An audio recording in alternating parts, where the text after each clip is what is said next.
अस्सलाम वालेकुम स्टूडेंट्स। आज हम अपना नेक्स्ट टॉपिक स्टडी करेंगे जो कि आप लोगों के पास है रिसाइकलिंग ऑफ वेस्ट। ठीक है, इसमें आपके पास क्या होता है रिसाइकलिंग। ये रिसाइकलिंग वो प्रोसेस होता है जिसमें हम क्या काम करते हैं, अगर कोई वेस्ट मटेरियल जैसे कि फॉर एग्जांपल कोई एक मटेरियल था, हमने उसको क्या कर लिया, कंज्यूम कर लिया, यूज़ कर लिया। ठीक है, उसको एक दफ़ा यूज़ करने के बाद आप उसको डिस्कार्ड नहीं करते, ठीक है, बल्कि आप क्या काम करते हैं, उसको काफ़ी प्रोसेस से गुजारने के बाद उसको एक न्यू फॉर्म में कन्वर्ट कर देते हैं और उस चीज़ को दोबारा से क्या कर लेते हैं, इस्तेमाल कर लेते हैं। ठीक है, सबसे पहले आप लोगों के पास इसकी डेफिनेशन आ जाती है।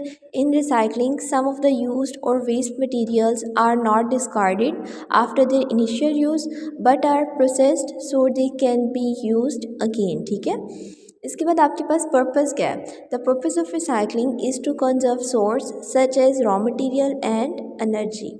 बेटे, जब आप एक रॉ मटेरियल या जो भी आपके पास एक वेस्ट मटेरियल है, जब आप उसको एक दफ़ा यूज़ कर लेते हैं, ठीक है, या ये कोई प्रोडक्ट है जिसको आप लोगों ने यूज़ कर लिया, वो क्या बन गया आपके पास वेस्ट।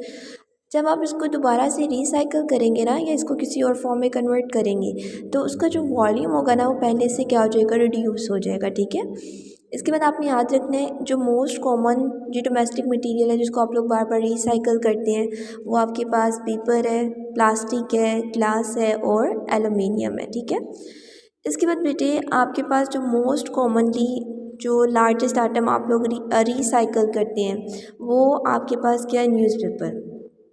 न्यूज़पेपर को आप मोस्टली 5 टाइम क्या कर सकते हैं, रिसाइकल कर सकते हैं। ठीक है, और उसके अकॉर्डिंग जब आप रिसाइकल करते हैं तो आपके पास कौन कौन सा मटेरियल उसमें से रिमूव हो जाता है, उसमें से क्लोरीन गैस रिलीज़ हो जाती है या कोई भी दूसरा ब्लीचिंग एसिड। आप लोगों ने पेपर इंडस्ट्री पढ़ी थी, उसमें ब्लीचिंग एजेंट्स पढ़े थे। ठीक है, उसमें ब्लीचिंग एजेंट्स में आप लोगों ने क्या पढ़ा था, क्लोरीन पढ़ा था। तो जब आप उसको रिसाइकल करते हैं तो उस दौरान क्लोरीन गैस क्या हो जाती है, रिमूव हो जाती है।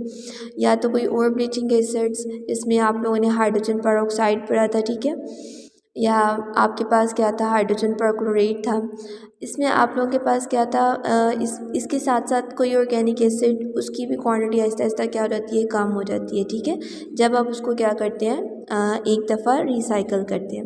अब आपने क्या काम करना है, आप लोगों ने दोबारा से उस पेपर को, न्यूज़पेपर को रिसाइकल करना है। और उस न्यूज़पेपर को जब आप रिसाइकल करेंगे तो उस दौरान आप लोगों ने उसकी वाइटनेस को भी क्या करना है, इम्प्रूव करना है। तो उसकी वाइटनेस को इम्प्रूव करने के लिए आप क्या काम करेंगे, उस न्यूज़पेपर के अंदर क्या कर देंगे, ब्लेंडेड फॉर्म में कोई वर्जन न्यूज़पेपर क्या कर देंगे, ऐड कर देंगे, या उसको ट्रीट कर देंगे किसी भी पेरोक्साइड्स के साथ या हाइड्रोसल्फाइड के साथ। ठीक है, इसके बाद उन्होंने नीचे आप लोगों को बता दिया कि एक न्यूज़पेपर को आप अगेन एंड अगेन रिसाइकल कर सकते हैं, कितने times, how much time, 5 times. ठीक है, इसके बाद बेटे आप लोगों ने टर्म्स याद रखनी है, 3 बहुत इंपॉर्टेंट है, जिसमें आ जाता है आपके पास रीप्रोसेसिंग, दूसरे नंबर पे आ जाता है डीपॉलीमराइजेशन और थर्ड नंबर पे क्या है आप लोगों के पास, ट्रांसफॉर्मेशन। ठीक है, सबसे पहले बेटे आप लोगों के पास जो टर्म है वो है रीप्रोसेसिंग।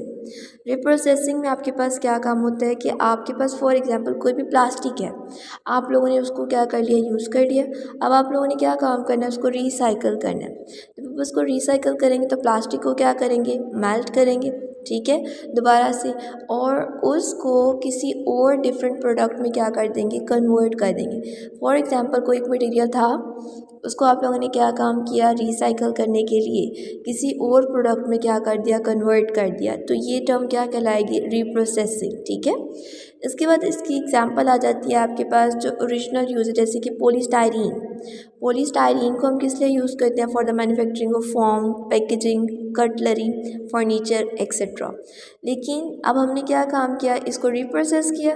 रिप्रोसेस करने के बाद इससे हमने क्या बना लिया, टॉयज़ एंड ट्रेस। तो इसका मतलब पहले वो और फॉर्म में था, आफ्टर रिप्रोसेसिंग वो कोई और फॉर्म में क्या हो गया, कन्वर्ट हो गया। ठीक है, इसके बाद बेटे सेकेंड प्रोसेस है आपके पास डीपॉलीमराइजेशन। ठीक है, डीपॉलीमराइजेशन ऐसी टर्म होती है जिसमें हम क्या काम करते हैं, किसी भी प्लास्टिक को उसके ओरिजिनल कंपोनेंट में क्या कर देते हैं, कन्वर्ट कर देते हैं थ्रू केमिकल और थर्मल प्रोसेस, ठीक है। तो इस टर्म को आप लोग क्या नाम देते हैं, डीपॉलीमराइजेशन। यहाँ से डेफिनेशन होगी, the depolymerisation is a process in which the use plastic are converted back into their original components by a chemical or thermal process so that these can be subsequently polymerized again. इसकी example में उन्होंने बता दिया, polyethylene टर्फोथैलेट, इसको thermally decompose किया जाता है किसी भी कैटलिस्ट की मौजूदगी में और हीट की मौजूदगी में, और उसको दोबारा से इसी ओरिजिनल कंपोनेंट में क्या कर दिया जाता है, कन्वर्ट कर दिया जाता है, ठीक है। इसके बाद बेटे आप लोगों के पास थर्ड टर्म है ट्रांसफॉर्मेशन। ट्रांसफॉर्मेशन ऐसा प्रोसेस होता है, फॉर एग्जांपल कोई भी प्लास्टिक मटेरियल था जिसको आप लोगों ने यूज़ कर लिया, यूज़ करने के बाद आप लोगों ने क्या करना है, उसको रिसाइकल करना है। तो इसको रिसाइकल जब करेंगे तो अब उसको उसकी पहले जो क्वालिटी अच्छी थी आप उसको लो क्वालिटी सब्सटेंस में क्या कर देंगे, कन्वर्ट कर देंगे, ठीक है। और इस टर्म को आप लोग क्या नाम देंगे, ट्रांसफॉर्मेशन का नेम देंगे। जैसे कि for example cracking of polyethylene, high temperature पर इसकी मोनोमर्स में कन्वर्ट करवा दिया जाता है ताकि किसकी फॉर्मेशन करवा दी जाए, for the manufacturing of lubricant, ठीक है। तो पॉलीइथाइलीन पहले वाली फॉर्म, उसके बाद उसको लो क्वालिटी लुब्रिकेंट्स में क्या कर दिया, कन्वर्ट कर दिया, ठीक है। तो ये सारा का सारा आपके पास टॉपिक किसके रिलेटेड था, रिसाइकलिंग के अकॉर्डिंग था, ठीक है। सबसे पहले आप क्या काम करेंगे, इसकी डेफिनेशन करेंगे, उसके बाद आप लोग बताएंगे एग्जाम्पल में कौन कौन सी चीज़ें हैं जिसको आप लोग रिसाइकल कर सकते हैं। उसके बाद आप बताएंगे न्यूज़पेपर के बारे में, उसके बाद आप 3 प्रोसेसेस के बारे में बता के अपना क्वेश्चन क्या कर देंगे, डन कर देंगे।